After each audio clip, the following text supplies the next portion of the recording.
हाँ मित्रों देखो ये परमाणु की संरचना जो हम आपने बताया था ये डायग्राम है जो ये नाभिक होता है इसका आंतरिक भाग होता है नाभिक का जो कि आंतरिक भाग होता है और फिर होते हैं ये बाह्य भाग ये होता है बाह्य भाग।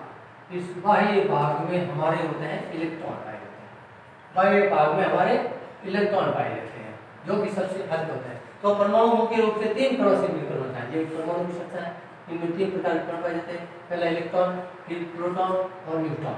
तो परमाणु मुख्य रूप से 3 तरह से मिलकर बना होता है। पहला होता है आपके इलेक्ट्रॉन पहला आपके ये इलेक्ट्रॉन होता है सबसे हल्का होता है तो हमारी इसी कक्षा में चक्कर लगाता रहता है। फिर तो प्रोटॉन प्रोटॉन जो नाभिक में पाया जाता है परमाणु के नाभिक होता है नाभिक सबसे जो कठोर भाग होता है उसमें ये प्रोटॉन और न्यूट्रॉन पाए जाते हैं। फिर प्रोटॉन और न्यूट्रॉन ये भाग पाए जाते हैं। इसमें आप आते हैं आपके जो कि इसमें बताया जाता है पूछा जाता है कि इसमें से कौन सा कण हल्का और कौन सा कण भारी होता है। तो इसमें होता है प्रोटॉन न्यूट्रॉन न्यूट्रॉन कण होता है जो न्यूट्रॉन कण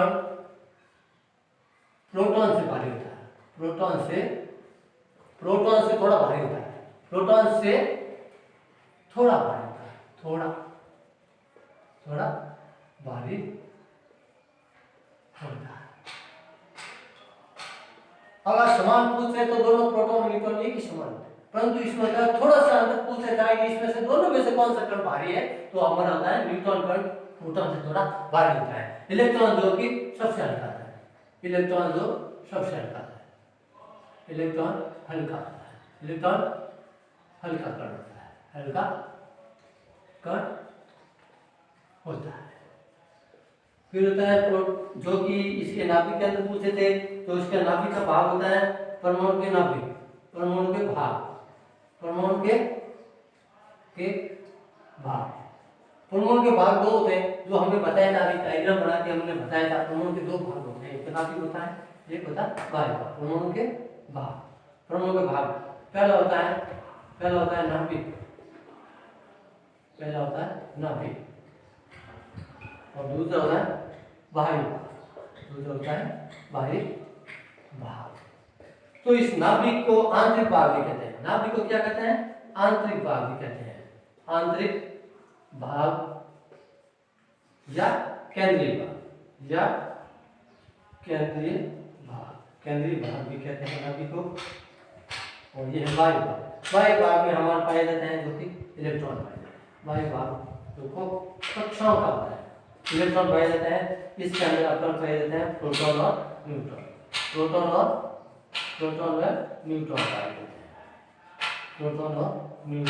पाए जाते हैं। ये आपको बताया जा रहा है कि ये आपका प्रोटीन नाभिक होते हैं ये अपन के जो होता है परमाणु के बाह्य भाग इस बाह्य भाग के अंदर जो होता है इलेक्ट्रॉन पाए जाते हैं जो सबसे हल्के होते हैं इलेक्ट्रॉन होते हैं सबसे हल्के होते हैं। तो ये आपके नाभिक है ये आपके नाभिक होते हैं।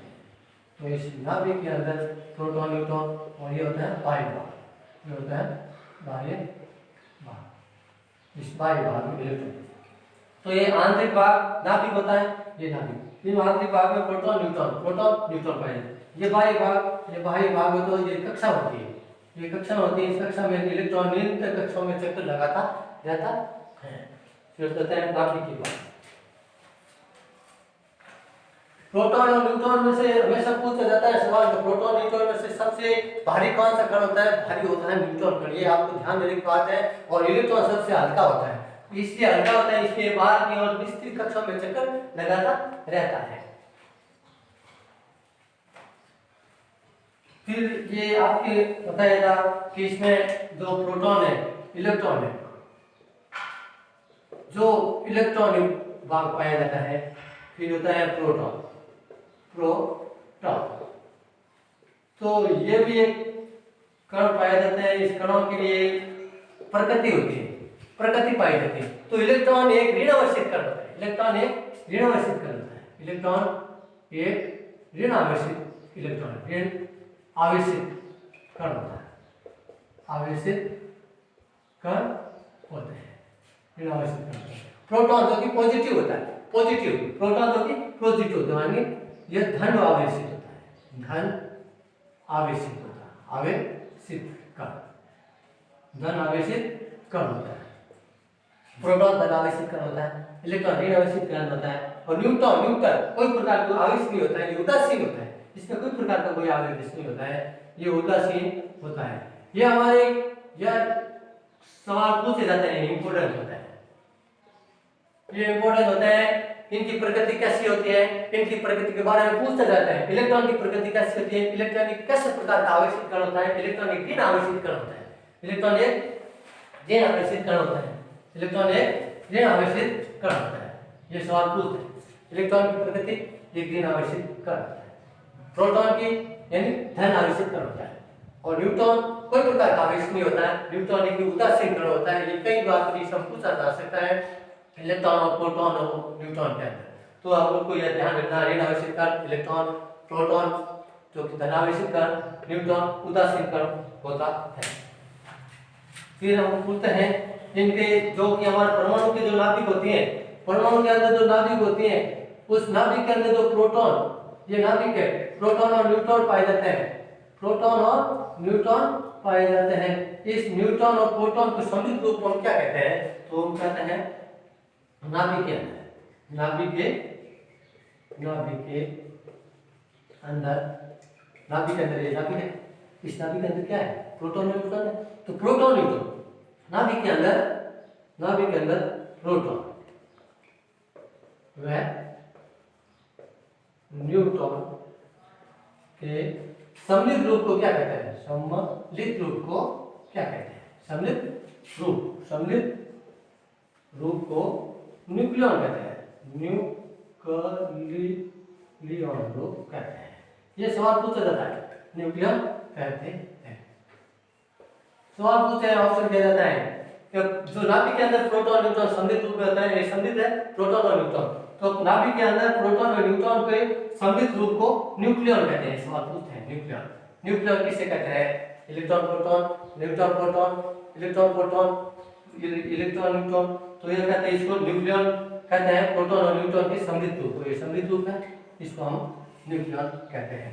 फिर आते हैं अपन के जो कि सबसे हल्का, फिर आते हैं कि परमाणु के अंदर जो नाभिक पाई जाती है, इसकी खोज किसने की थी। परमाणु की जो नाभिक होती है, इस नाभिक की खोज किसने की थी, परमाणु के अंदर जो नाभिक होती है नाभिक की, तो परमाणु के नाभिक की खोज, परमाणु के नाभिक की खोज, परमाणु के नाभिक की खोज, यह सवाल पूछा जाता है। लेकिन नाभिक की खोज रदरफोर्ड ने की थी, रदरफोर्ड ने की थी। किसने की थी, परमाणु के नाभिक की खोज रदरफोर्ड ने की थी, रदरफोर्ड। ये सवाल आता है, परमाणु के नाभिक की खोज किसने की थी, परमाणु के नाभिक की खोज रदरफोर्ड ने की थी। या फिर होता है इलेक्ट्रॉन, प्रोटॉन, न्यूट्रॉन की खोज करना। इलेक्ट्रॉन और प्रोटॉन की खोज किसने की थी, ये हमेशा नीटो, आईएसओ, आरएसओ, सामान्य जानकारी में कई भी प्रकार की कंपटीशन हो, कई प्रकार की परीक्षा हो, उसके बारे में ये हमेशा पूछते हैं इलेक्ट्रॉन की खोज किसने की थी, इलेक्ट्रॉन की खोज, प्रोटॉन की खोज, न्यूट्रॉन की खोज। ये हमेशा याद रखा जाए, चाहे मिली पीएमटी हो, चाहे आप रिप हो, कोई भी प्रकार की हो, सामान्य पटवारी, ग्राम सेवक, फर्स्ट लेवल, सेकंड लेवल, कोई भी प्रकार की परीक्षा हो, तो इसके बारे में एक सवाल हमेशा पूछा जाता है, इलेक्ट्रॉन की खोज किसने की थी, या प्रोटॉन की खोज किसने की थी, या न्यूट्रॉन की खोज किसने की थी, या इनकी प्रकृति कैसी थी, इनके बारे में पूछते हैं। तो इलेक्ट्रॉन की खोज, इलेक्ट्रॉन की खोज, इलेक्ट्रॉन प्रोटॉन की खोज करता के नाम, इलेक्ट्रॉन प्रोटॉन व न्यूट्रॉन के खोज करता, न्यूट्रॉन के खोज करता, खोजने वाले वैज्ञानिकों के नाम, इलेक्ट्रॉन प्रोटॉन के खोज करता। तो आप पहला आता है इलेक्ट्रॉन, ये P-E-N, ये होता है P-P-E-N। P का मतलब होता है प्रोटॉन, E का मतलब होता है इलेक्ट्रॉन, N का मतलब होता है न्यूट्रॉन। तो हम कोष्टक में लिखते हैं इसका, ये होता है प्रोटॉन, इलेक्ट्रॉन, और ये होता है न्यूट्रॉन। अब बताएं इनकी खोज करता, P-E-N मतलब पेन हो गया, PEN का मतलब क्या होता है? Pen, PEN। तो पेन से हम क्या करते हैं? टिक करते हैं या लिखते हैं? तो पेन से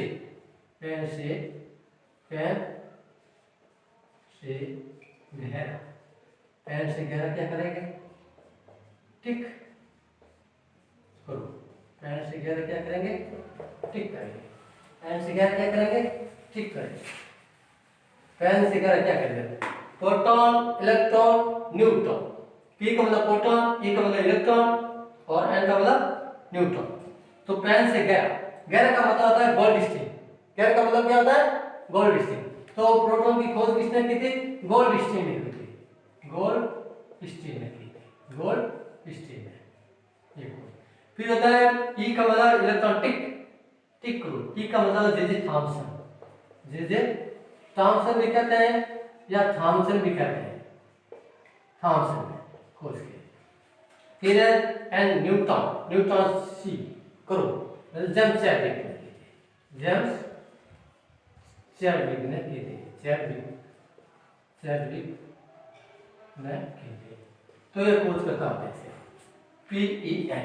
P का मतलब प्रोटॉन, E का मतलब इलेक्ट्रॉन, N का मतलब न्यूट्रॉन। पेन से गहरा टिक करो। कैसे मतलब गोल्डस्टीन।